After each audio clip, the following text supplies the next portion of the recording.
বিগত বছরগুলোতে ন্যূনতম ৯৫% টিকা না দেয়ায় এবছর বেড়েছে হামের প্রাদুর্ভাব। এ দাবি করলেন স্বাস্থ্যমন্ত্রী সর্দার মোহাম্মদ সাখাওয়াত হোসেন।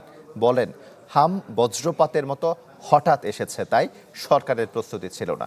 জানান, এখন স্কুল কার্যক্রম সীমিত করার কোনো সিদ্ধান্ত হয়নি। হামের প্রকোপে দেশজুড়েই বাড়ছে আতঙ্ক। চিকিৎসকরা বলছেন, এতে আক্রান্ত হয়ে মৃত্যুর অন্যতম কারণ সঙ্গে নিউমোনিয়া, যেখানে শিশুদের প্রয়োজন পড়ে ভেন্টিলেশনের। এবার হামজনিত নিউমোনিয়া শ্বাসকষ্টের চিকিৎসায় প্রাথমিক ভেন্টিলেশন সিস্টেম বাবল সিপ্যাপের উদ্ভাবন করেছে ICDDRB. Hire Google TV. Smart living powered by Homey AI. বৃহস্পতিবার এর ব্যবহারের প্রশিক্ষণ কর্মসূচির উদ্বোধন করেন স্বাস্থ্যমন্ত্রী।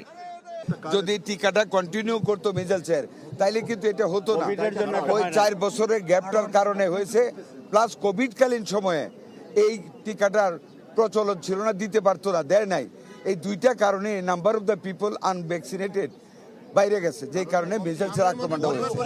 পরে প্রশ্নের জবাবে স্বাস্থ্যমন্ত্রীর দাবি, গেল বছরগুলোতে হামের টিকা সঠিকভাবে না দিতে পারায় বেড়েছে প্রাদুর্ভাব। এখন স্কুলের কার্যক্রম সীমিত করার কোনো সিদ্ধান্ত হয়নি বলেও জানান তিনি।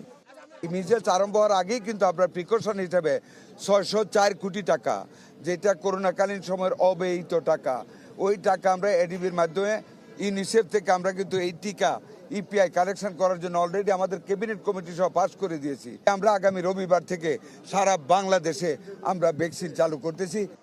শিশু হাসপাতালে গেল ২৪ ঘন্টায় ১৭ জন শিশু হামে আক্রান্ত হয়ে ভর্তি হয়েছে। এ নিয়ে হাম ওয়ার্ডে ভর্তি শিশু সংখ্যা ৫৮। জিনিয়া কবির সূচনা, চ্যানেল 24, ঢাকা।